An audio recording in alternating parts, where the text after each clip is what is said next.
We'll now talk about measures of dispersion. So the first question is, what exactly do we mean by dispersion? Now, dispersion or deviation is a measure of variability around the mean.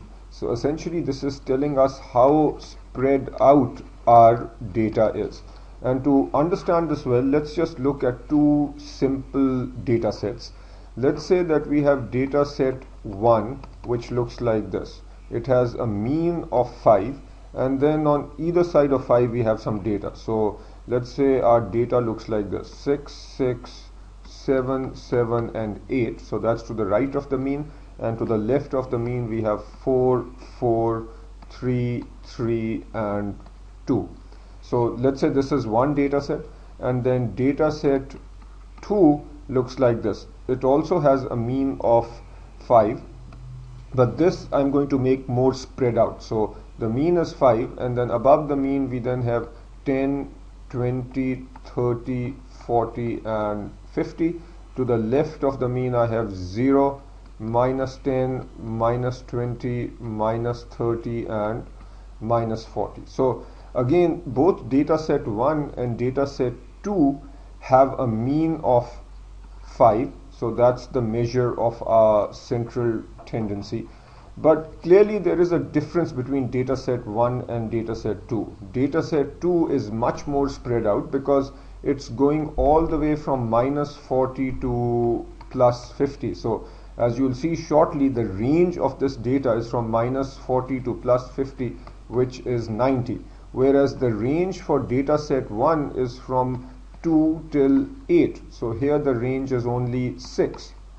Now I have alluded to one measure of dispersion, which is range. This is simply the difference between the highest value and the lowest value. There are several other measures of dispersion, such as MAD, which we'll talk about on the next slide. We have standard deviation and variance. So these are the measures of dispersion that we will be talking about over the next few slides. And you need to understand the basic point that these measures are simply giving us an indication of how spread out our data is around the mean. Okay, so take a simple data set, 10, minus 5, 10 and 25. So we have n equal to 4, so just 4 data points. The range, as I just described, is how much difference is there between the lowest value and the highest value. So in this data set, the lowest value is minus 5, the highest is 25, so our range is 30. So obviously a high range means that the data is more dispersed, and a low range means that the data is not so dispersed. So this is one simplistic measure. Another measure is mutual absolute deviation, and this is simply the average of the absolute values of the deviation from the mean. Now, why do we take absolute values and not just the values? Because if we simply take the values of the deviation from the mean, then our MAD will be 0. To illustrate, if we have a mean of 5 and let's say we have 3 data points, 4, 5 and 6. So if we simply take the average of the deviation of this value 4 from the mean is minus 1. The deviation of this from the mean is plus 1. So if we simply take the average of minus 1 and plus 1, we'll get 0, which does not help us. So instead, for mean absolute deviation, we take the absolute value of minus 1 and the absolute value of plus 1. So if recall from your basic mathematics, the absolute value of minus 1 means the positive value, so that's 1. The absolute value of plus 1 obviously is 1. So here we would simply take the average of 1 and 1, which is 1. How would we do that for a slightly more complicated problem? The first thing that we do is we figure out the mean for our data, which is 10%. Then we find the absolute value of all the deviations. So if you take your first data point 10, the absolute deviation from 10 is 0. Next, minus 5. So here what is the deviation from 10? It is minus 15. What's the absolute value of minus 15? It is 15. Then the third data point is 10, so the deviation there is 0. And then the fourth data point is 25, where the deviation is 15. So we add, so this is actually a slight typo here. So we have 15 and 15, which is 30, divided by 4 is going to give us our mean absolute deviation. Now, population variance and standard deviation. If we have a population, how do we figure out the variance? Variance is another measure of dispersion, and standard deviation can easily be derived once we come up with the variance. We need to understand the definition of variance, and then we need to understand how to calculate it. Also note that when we find the variance, we need to know whether we are finding the variance of our entire population or whether we are finding the variance of a sample. On this slide, we will talk about the population variance. A population variance is the mean of the squared deviations from the mean. The population variance is computed using all members of a population. So let's say that you are considering a portfolio of 4 stocks, and the expected return on those 4 stocks are given here. Now, since that is your portfolio, in the context of this problem, that is your entire portfolio, hence it's your entire population, because our portfolio just has 4 stocks. Now, if these are the 4 returns, how do we calculate the population variance? I'm going to write out a formula that might look a little complicated, but then show you that it is quite simple. Population variance is written as sigma squared, and the formula is as follows. So it is sigma I equals 1 to n, and I'll explain all these things shortly, xi minus mu, the whole thing squared, and then this entire thing divided by n. Now, sigma squared is simply the notation for the population variance. I equals 1 to n is equal to 4. So n is telling us how many items we have in the population. Here we have 4 items, so n is equal to 4. xi refers to each one of these items. So this would be x1, this would be x2, x3, and x4. Mu is the population mean. So that is easy. So we need to simply find the mean of these. In this particular case, if you calculate mu, it will be 11. So that is the measure of central tendency. And n I have already explained. Now, how do we calculate the variance? What we need to do is, for each one of these items, so we need to do 15. So xi, first we start with I equal to 1. So x1 is 15. So we do 15 minus 11, square it. And this is a summation sign, which means that we are taking each value of x, subtracting mu, squaring it, and then take the next value of x, and so on.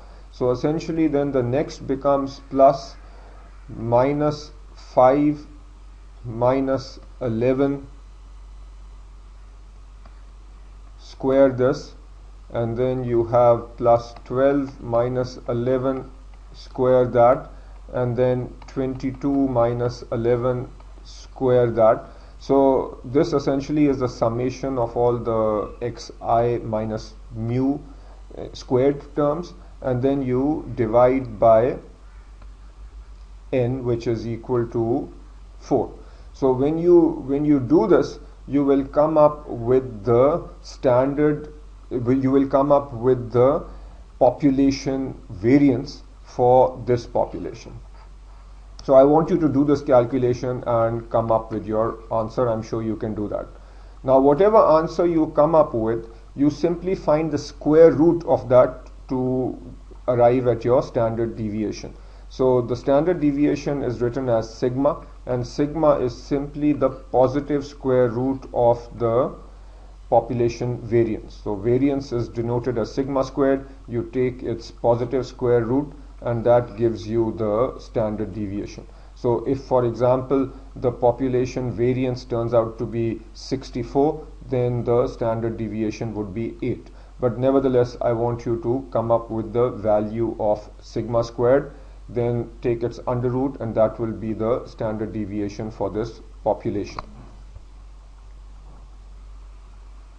Now, when we talk about sample variance, this applies when we are dealing with a subset or a sample of a total population. Now, let's say our total population N consists of 100 stocks.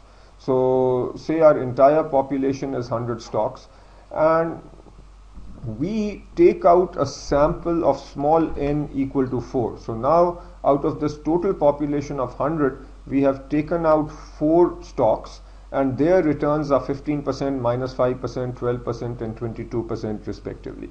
So how do we find the variance of this sample? The formula is as follows. First of all, this is denoted as S squared. So when we write S squared, that means we are talking about a sample and not the population. So this is the variance. S squared stands for sample variance. So this formula is almost exactly like what you have just seen, with one subtle difference. So again, sigma I is equal to 1 to small n now, because this is the number of stocks in the sample, and then xi minus x bar. When we talk about a sample, then the sample mean is denoted by x bar. Typically we denote the population mean, so population mean is denoted by a mu, and the sample mean is denoted by x bar. So again, xi minus x bar, square the whole thing and then divide by n minus 1. So this is the only real difference between the sample, between the formula for the sample variance and what we saw on the previous slide. On the previous slide, we simply divided by big N. Here we divide by N, which is the sample size, minus 1. And there is a statistical reason for this, which you don't really need to know. All you need to know is this formula, and you need to know how to use it.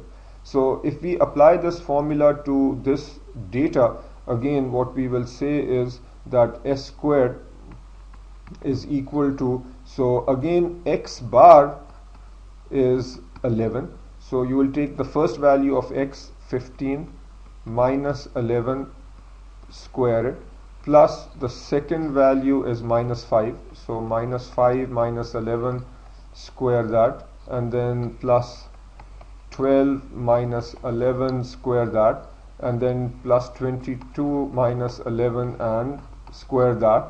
Then divide everything by n minus 1. So n is 4, minus 1 is 3. So you divide by 3, and that gives you your sample variance. And then to figure out the sample standard deviation, simply get the square root of the sample variance. Fortunately, you can calculate the variance and the standard deviation on your calculator, and I have shown this in the calculator tutorial, but very briefly, here is how you do it on your calculator. This is on the Texas Instruments BA2+. First, you get into data mode by doing second and then clicking on data. Then you need to clear any past register, so do second clear work. Now remember, our data set is 15, minus 5, 12 and 22. So you plug in your data. So you plug in first of all 15 and then 2 down arrows, because the calculator also allows you to enter y values, but here we are not entering y values. Here essentially 15 will be set as x01, minus 5 will be x02, x03 and x04. So you assign all these values and then you click second stat. That will give you the statistics. Make sure that on your screen you see this 1-5, and once you see this 1-5, then you start clicking the down arrow button, and what you will see is as follows. You should see x bar equals to 11, so this is your mean. You should see Sx equal to 11.46. So this is your sample standard deviation. Then you will see sigma x equal to 9.9. This is your population standard deviation. Obviously the calculator does not know whether this data is your sample data or population data. So it essentially uses both the formulas that I've just talked about and gives you both the sample standard deviation as well as the population standard deviation. So these are the key numbers that you can get from your calculator. If you get such an exam on the such a question on the exam where you need to find the standard deviation, simply use the calculator, because obviously doing it manually can be tedious. Chebyshev's inequality. So now this is a slightly different subject. Now we are going to use standard deviation. You've understood what it is and how to calculate standard deviation. Now here is one application.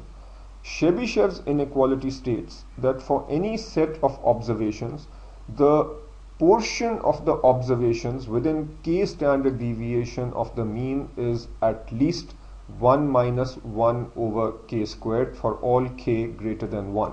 Now what does this mean? Let me just illustrate with an example. Say you have the stock price of 100 shares, and let's say that the average price is 50, and then you have a whole bunch of prices above 50, a whole bunch of prices below 50, and let's say that these prices range somewhere from 50 to 100 on the high side, and let's say all the way down to 1.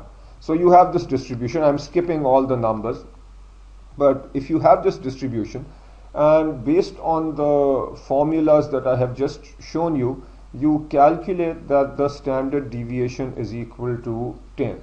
You can either calculate this using the formula, you can plug in all these 100 numbers in your calculator and come up with your standard deviation. So distribution given, the mean is 50, and you come up with your standard deviation is 10. Now what does Mr. Chebyshev say?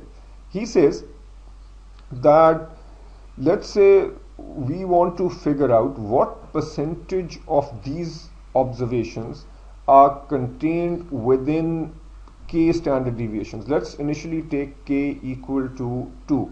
So then this would read is, we can basically then say that the portion of observations within 2 standard deviations of the mean, so within 2 standard deviations of this, is at least how much? So 1 minus 1 over k squared, which is 1 minus k, we are, let's say, taking as 2, 1 over 4, which is equal to 1 minus 0.25, which is 0.75, which is the same as 75%.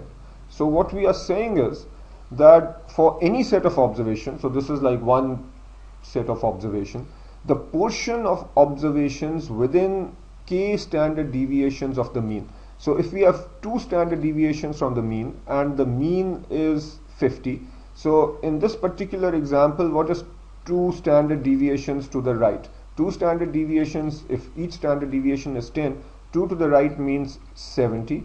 And what is 2 to the left? 2 to the left would bring us to 30.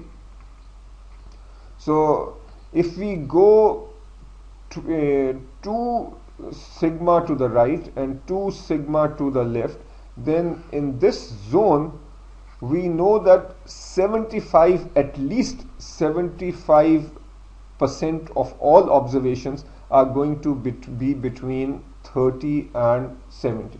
So that's pretty powerful, because no matter what this distribution, whether it is normal, not normal, symmetric, not symmetric, etc., etc., we can say with conviction based on this formula that at least 75% of our data is between 30 and 70. And how did we come up with the 30 and 70? We said our mean is 50, and based on this formula we said 70, if the standard deviation is if we are saying 2 standard deviations from the mean, the two standard deviations from the mean, given that the standard deviation is 10, then two standard deviations from the mean is between 30 and 70.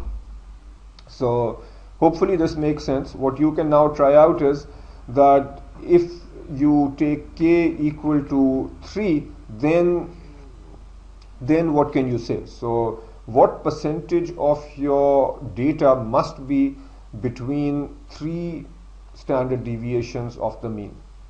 Notice that we say at least. So notice that this means that at least 75% of the data must be between 30 and 70.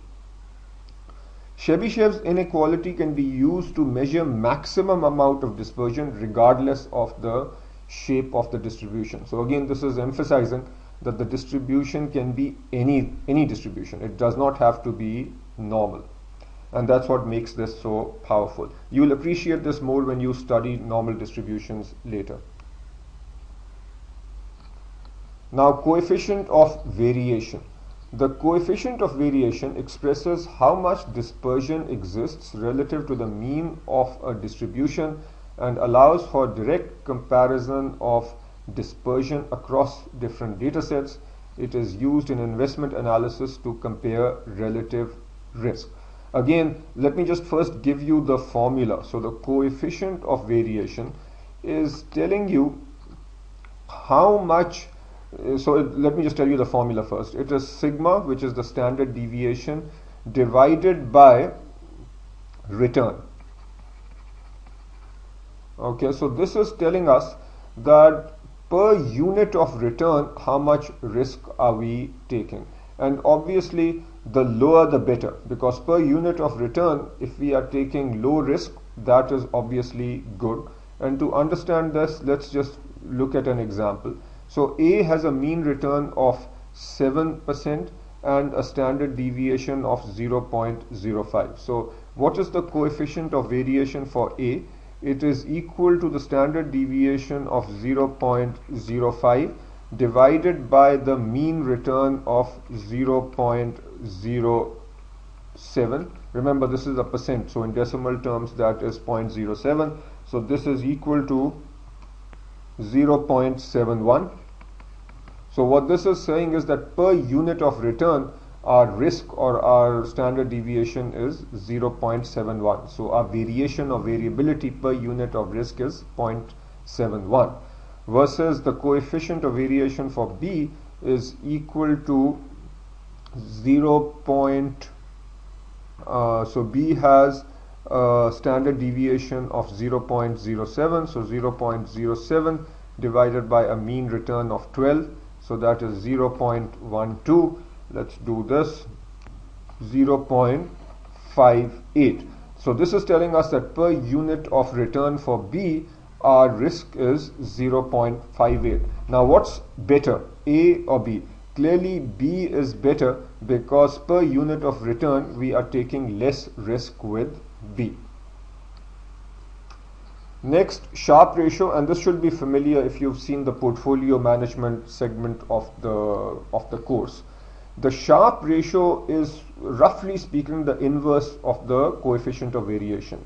It tells us whether a portfolio's returns are due to smart decisions or a result of excess risk. I'll explain this in a little bit. Basically, the formula for the Sharpe ratio is equal to your return on a portfolio minus the risk-free rate divided by the riskiness of the portfolio denoted by sigma p. Now, obviously, higher Sharpe ratio the better, because the Sharpe ratio is telling us how much is your extra return over the risk-free rate per unit of risk. If you have a simple example where the return on a portfolio is, say, 15%, let's say that the risk-free rate is equal to 10%, and let's say the standard deviation of that portfolio is equal to 10, then your Sharpe ratio is 5 divided by 10, which is equal to 0.5. Now, as you've seen in the portfolio management segment, this Sharpe ratio in of itself does not tell us much other than the fact that our excess return per unit of risk is 0.5. Is that good or bad? we can't really say. What we need to do is compare. And when we compare different portfolios, we then say that the portfolio with the highest Sharpe ratio is the best one, because that is giving you the highest excess return per unit of risk.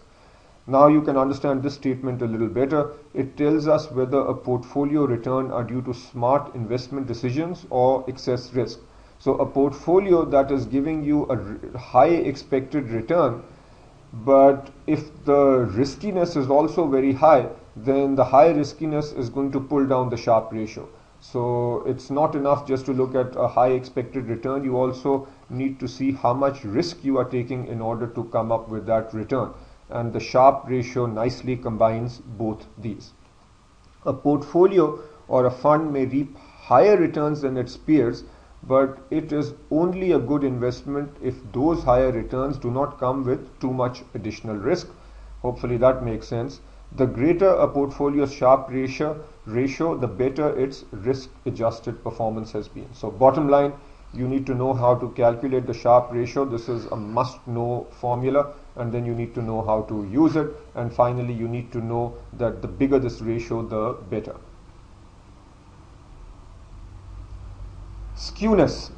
So skewness or skew refers to the extent to which a distribution is not symmetric. Now, if a distribution is symmetric, that means that it is equally dispersed to the right or left of the mean. So let's just first look at a distribution that is symmetric.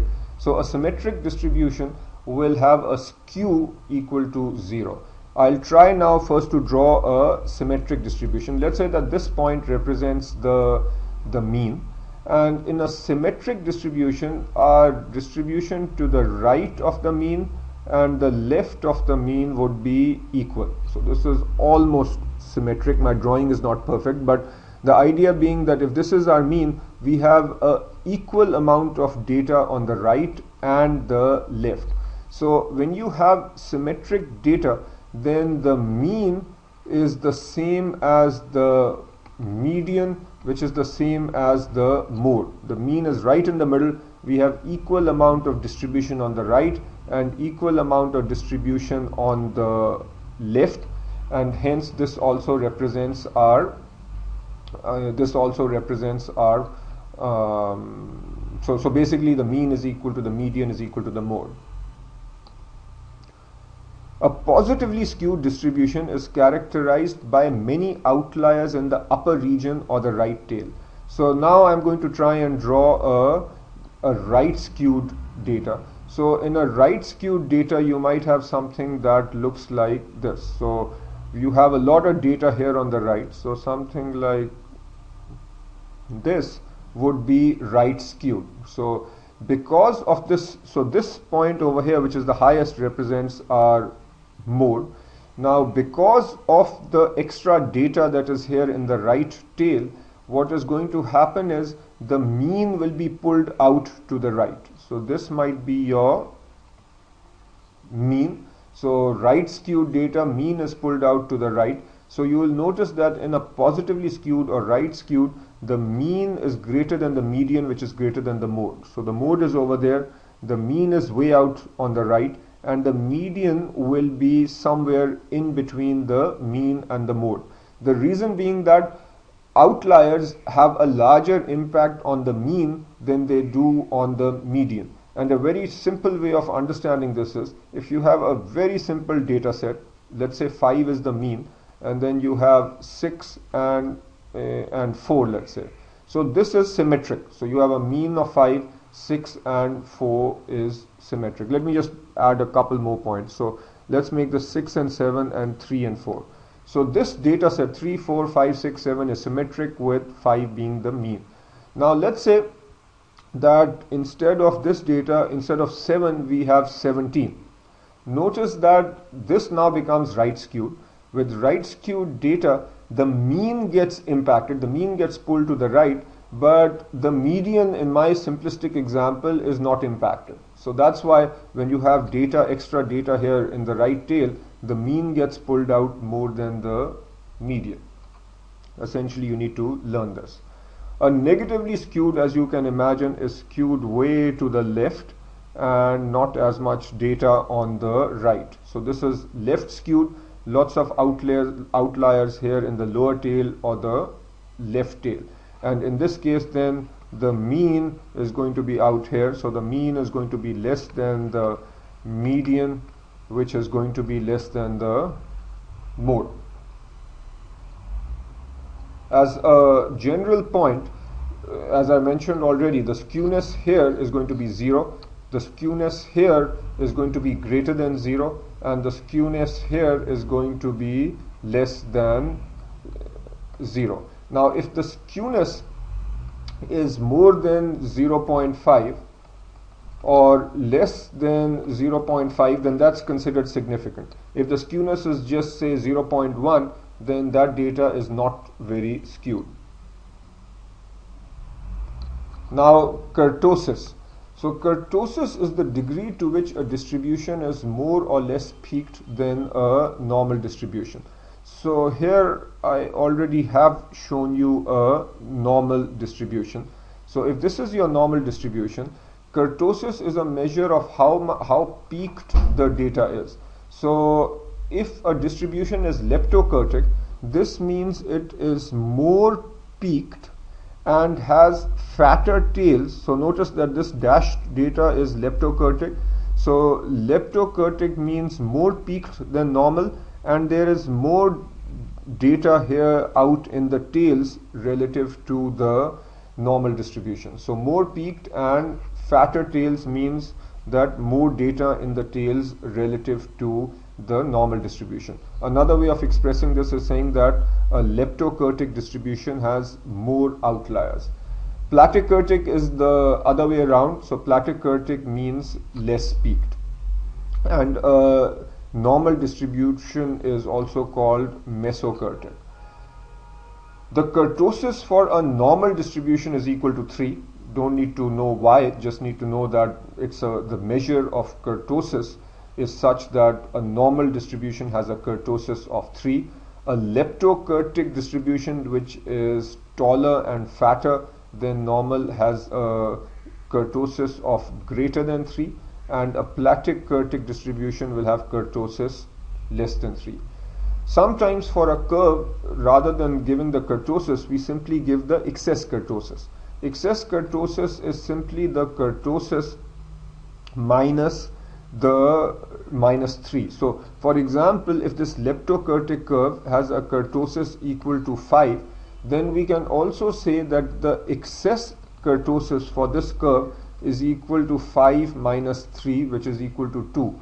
So 2 represents the extra kurtosis above the normal. Normal, remember, was 3. So if we say excess kurtosis is 2, then that simply means that the overall kurtosis is 5. And what is a significant amount of kurtosis? As long as excess kurtosis is greater than 1, that means that the kurtosis is somewhat significant.